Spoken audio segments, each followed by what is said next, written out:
from the communities of North Central Massachusetts.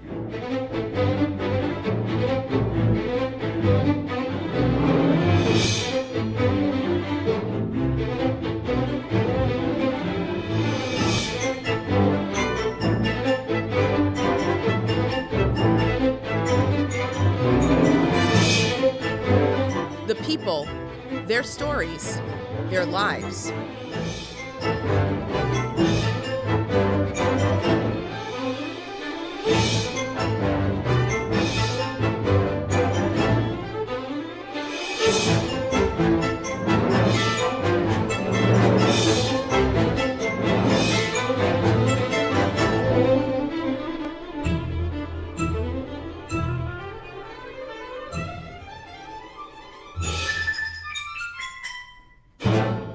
Welcome to North Central Journal.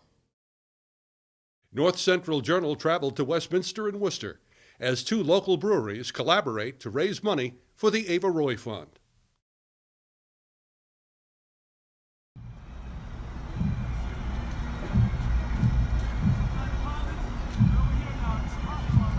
It was a cold December morning. A solemn show of support in Worcester. Thousands of firefighters paying tribute to Christopher Roy, a fallen brother who died in the line of duty. Firefighter Roy's body was driven past the Worcester Fire Station where he served. A line of firefighters and family members sang a tearful goodbye. Unfortunately, Worcester is all too familiar with losing firefighters in the line of duty. Now they must once again plan to honor one of the city's bravest.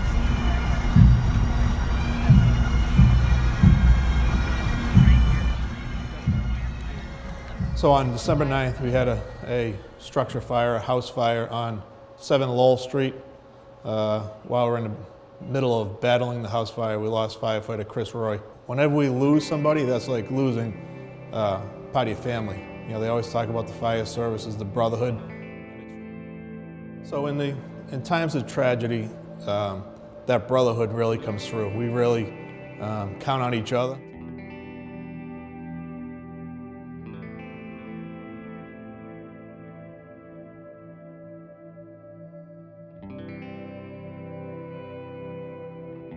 I remember reading the paper on Sunday and hearing what happened with firefighter Roy, and obviously having a 9-year-old daughter. And I was at Wormtown the next morning, and we all got together and we said, now we know why we're collaborating. And there wasn't a hesitation, and we kicked it off right then and there.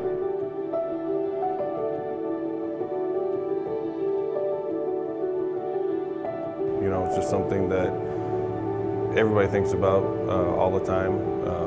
When the police department, the fire department, the EMS, those people are putting their lives at risk by doing what they do for us. And so when it comes time to make sure we have their back, this is one of the ways we can do it. So it was more of what we were going to do, not if we were going to do something. And making a beer is what we do, so that's what we did.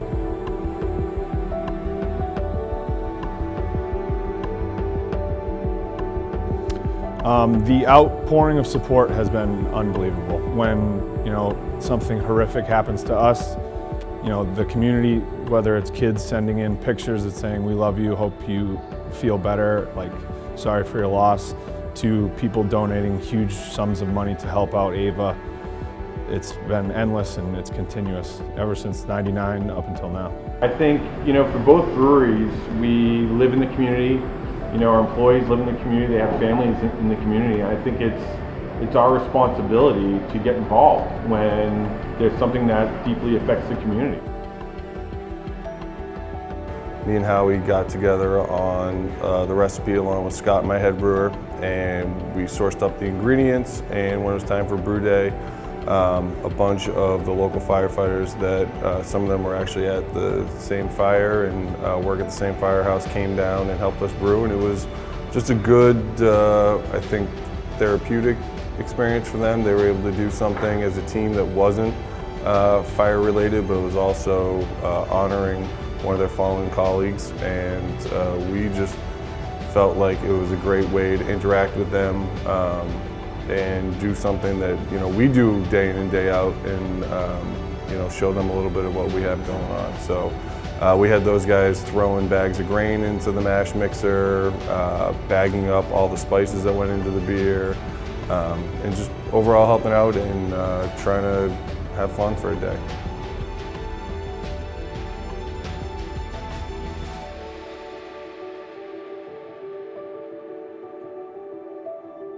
It feels good to have that support and know that people are thinking about, you know, us as a whole. Never mind Chris as an individual who's going to be remembered forever. Putting the Worcester touch on something like that, people know when they go and buy it, that a Worcester firefighter touched that can, put it in a package, and leave our stamp on something. It feels good.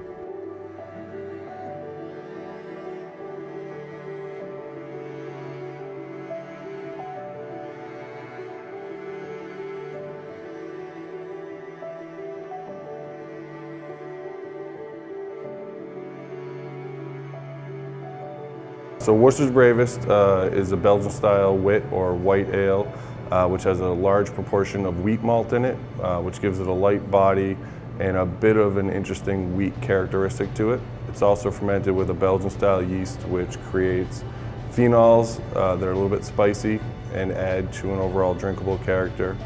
The crushed coriander also contributes to the spice, and 2 different types of orange peel, bitter and sweet, add kind of a hint of citrus, but also a little bit of sweetness to the beer. So overall, it's just a really easy drinking beer that isn't normal, but also is something that everyone can drink. It's not a beer that you have to be into beer to enjoy.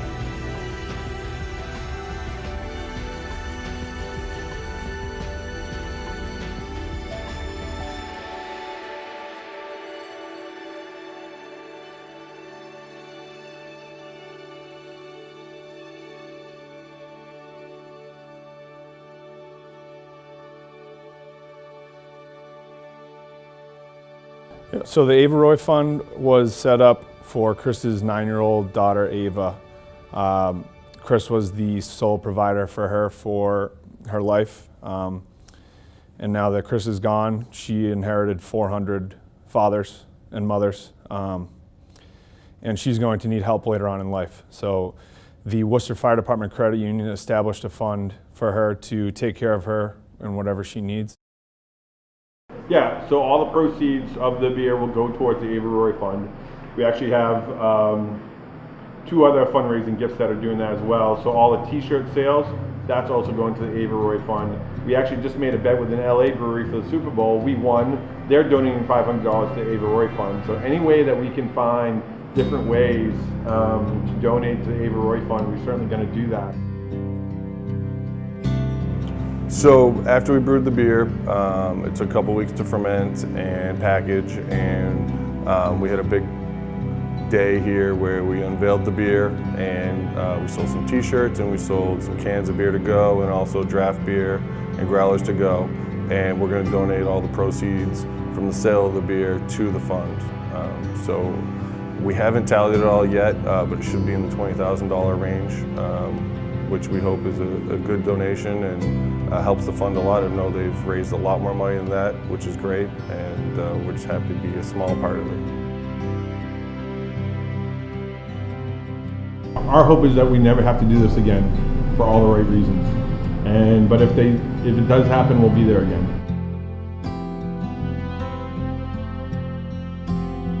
Oh boy, I don't know. I don't think so. You know, we've talked about this a bunch, which is great. And I know that everybody at Wormtown Brewery was extremely excited to be a part of this and give something back. You know, we make beer for a living, which is a lot of fun, but there's a lot of people out there that do other jobs that benefit us. And so this was just one small way we could give back and feel good about doing that. Chris was a hell of a fireman.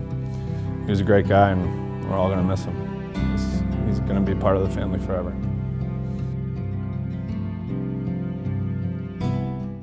Stay tuned for more of your stories from your community here on North Central Journal. Thank you for tuning into FATV, the best public television there is.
Hello and welcome to FATV, Fitchburg Access Television. Each week we take pride in providing some of the best public access television programs in New England. From FATV live sporting events, city meetings, and school functions, to weekly shows such as Barbara and You, Inside and Discussing Fitchburg, Sports Weekly, Weekly Wellness, and Our City. Our dedicated staff of industry professionals and hard-working volunteers is here each week working behind the scenes, making it all happen. Besides on air, our programming is also shown live online, where you can see our shows in beautiful high definition. You can also search through our archive of past shows and watch anytime at your leisure. But did you know you can also be part of the action? Become a member of FATV, and you gain access to all the equipment, studio space, and classes that FATV has to offer. You can create your own show, volunteer for exciting live events in our studio, or all around the city in our high-quality mobile broadcast truck. The possibilities are endless. For a small fee, you can become an individual member. Or for a little more, you and a group of friends can become part of a rising trend in the future of television. From sports shows to news shows, civic events, and talk shows, you can be in the driver's seat by directing and even starring in your own production. Also, students are free. FATV staff can assist you by getting your new show up and running with professional industry standard equipment, TV studio time, and private editing suites. All you need are friends to help out, and before you know it, you will be on the air. So if you have a great idea for a TV show and want to share it with the world, stop by 175 Kimball Street, Fitchburg for a free tour of our facility. You can also contact us at 978-343-0834 or email us at info@fatv.org. Fitchburg Access Television, working together for a stronger community.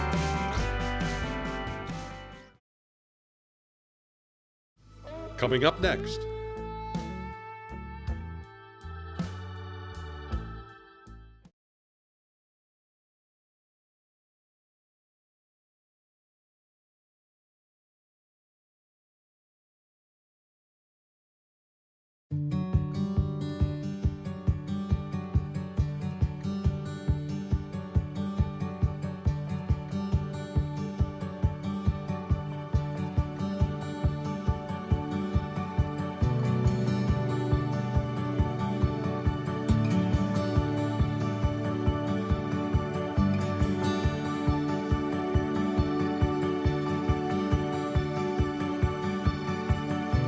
So my name is Vishnu Sundar. I was born and brought up in India. I came to the United States 12 years ago as a graduate student at Brown University. This day meant the world to me.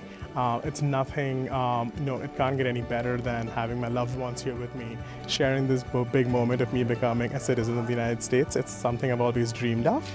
And I can't wait to become and integrate myself to my community at Jamestown, Massachusetts, and go and do great things. We are from Armenia originally, so it's a big day for our family and for me to become the citizen of the United States and to be part of this country. She's becoming a U.S. citizen today too, and to be part of this ceremony, it's a wonderful opportunity for her and to make a big day for her life. Awesome. Corey Elliott, I'm a supervisory immigration officer with the Lawrence Field Office. Today was one of our many ceremonies we do in Massachusetts, central and western Massachusetts. We had about 227 applicants here today for citizenship from almost 60 different countries represented. We do several of these a year from the Lawrence Field Office, totaling about 7,000 applicants. Kind of travel all over central western Mass. Lowell Auditorium and Mechanics Hall is one of our big ones, but we also have several smaller ones. Next week we're going to U.S. District Court in Springfield. Worcester Art Museum's coming up, Norman Rockwell. We have a lot of unique sites that people request of us to come out, like Mount Wachusett has today, and then we have our bigger ones where we do kind of a more up to 1,000 people at a time. For the community, for the school, it's very important. You can see the type of local representatives that come out, the school leaders, that, everyone seems to be very happy. This is probably one of the better aspects of our job, to be able to come to these ceremonies and see the final step of the immigration process, people becoming citizens. Both Meg and I work hand in hand very often to put these together. Meg's hard work really shows through, and the flawlessness of this. I'd say it's more, they're just so super excited, and the amount of guests that come with them is always overwhelming. So it's, it's nice to see the support from their families and everything, and everybody's just, it's a good mood day. I think it's just the culmination of all the hard work that goes into it, from the officers down to, the assistants. I think that it's just, it's an honor, honestly. I've seen people walk away with tears in their eyes, and that's like, it's just overwhelming, and it's, a good thing. Yeah, it doesn't get old. I think the folks, every time, the renewed happiness that we see on the applicants' faces kind of renews our energy as immigration officers and immigration assistants, to keep going back, and doing the work. I think it's great every time. Very rewarding. Yeah.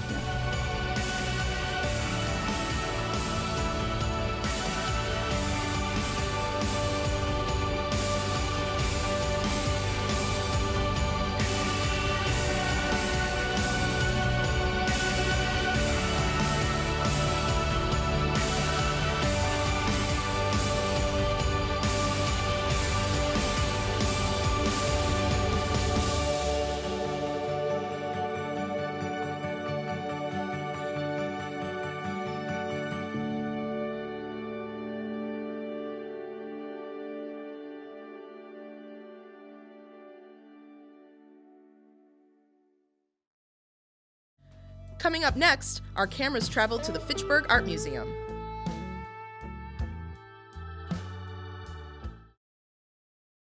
Just the controllers of the robots. They're just kind of warming up and saying hi, so sorry about that. So, as you guys know, this is Fire and Light. It's the work of Otto Pina.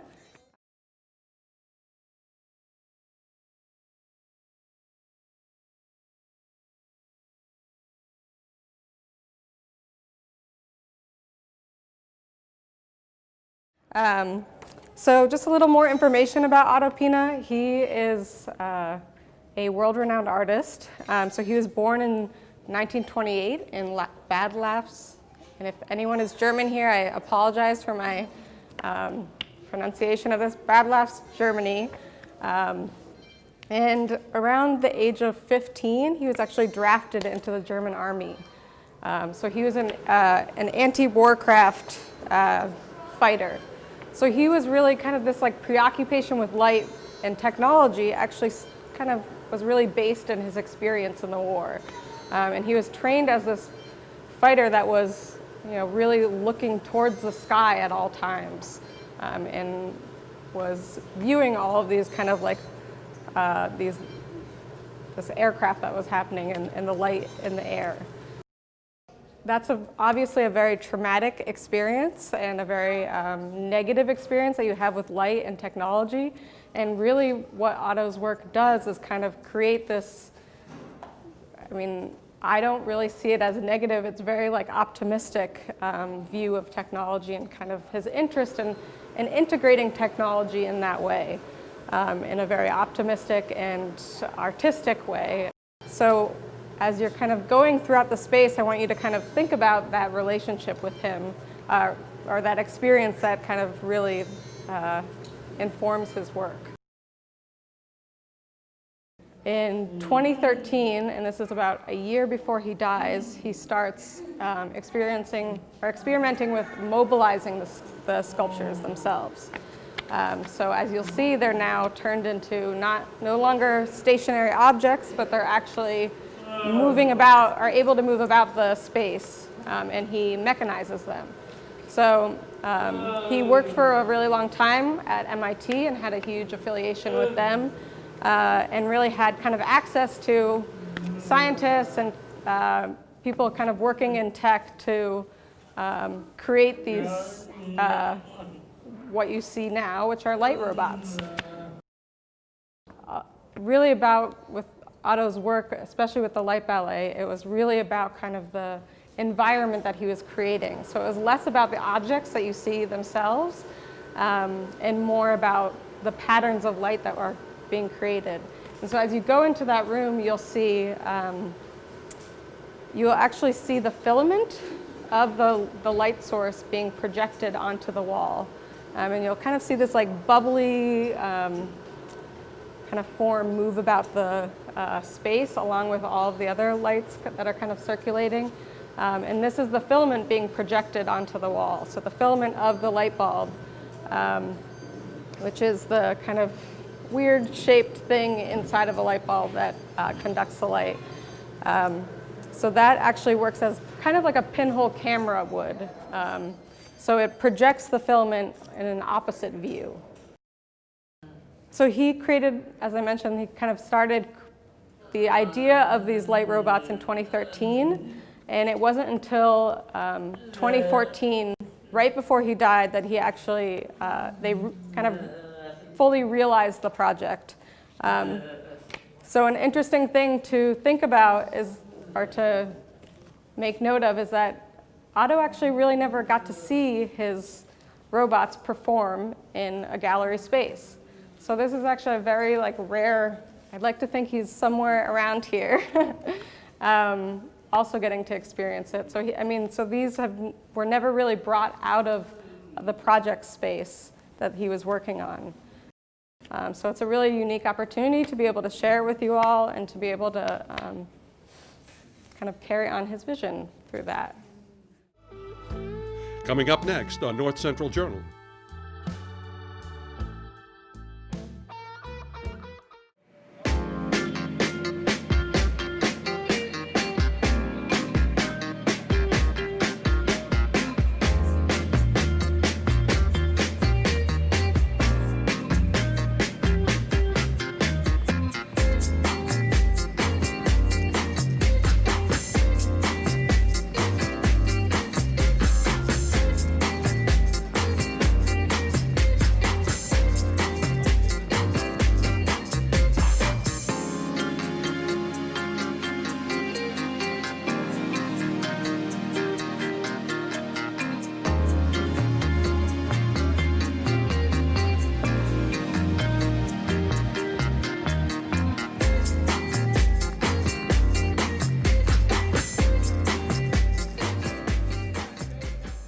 You're watching North Central Journal on Fitchburg Access Television.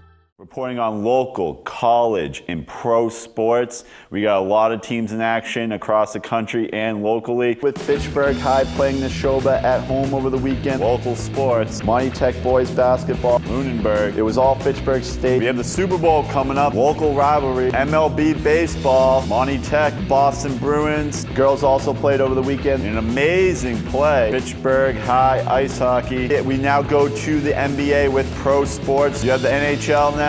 St. Bernard boys hockey plays tonight with the Boston Red Sox spring training. Leominster boys basketball. You got the National Football League. Gore was closed. The New England Patriot, a game within inches. St. Bede's hockey also played over the weekend. Coming up next on North Central Journal. I'm very excited to welcome you to this afternoon's Women in the Arts celebration. We have music and poetry and film, and it's going to be a really amazing, multifaceted afternoon, so I'm glad that you're here. I do want to give special thanks to our exhibiting painters, Julia Gillis and Brady Waleko. Beautiful work back there, and you can read all about it in your program. But without any further ado, I would love to introduce our first performer, Lizzie Marquis. Let's welcome her.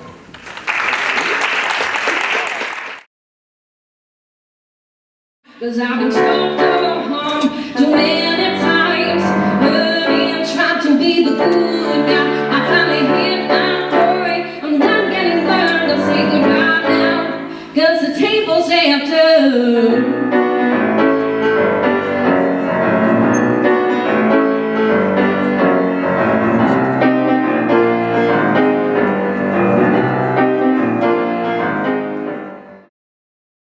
She was happy and she was free, though she still remembers the night, but found forgiveness in herself, not for him, but for her.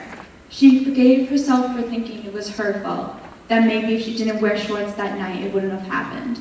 She forgave herself for hating every inch of her skin that he touched. She forgave herself for the exhaustion she had from all the restless nights.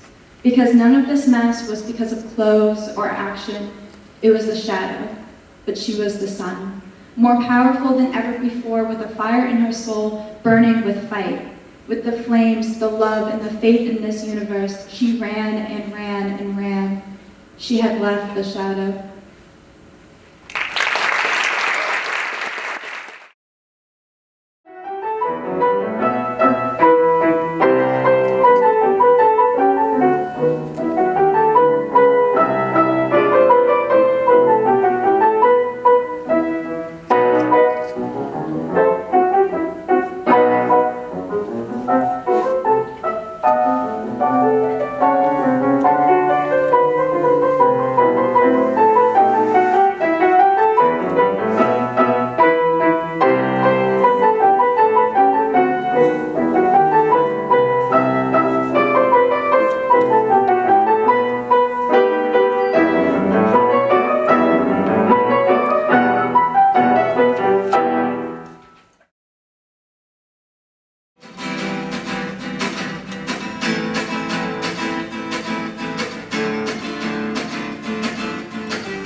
I keep writing protest poems in comfort, near middle class, behind a desktop computer and notebooks full of unlined acid-free paper, in my mind on the way to work, from work, at work, in classes.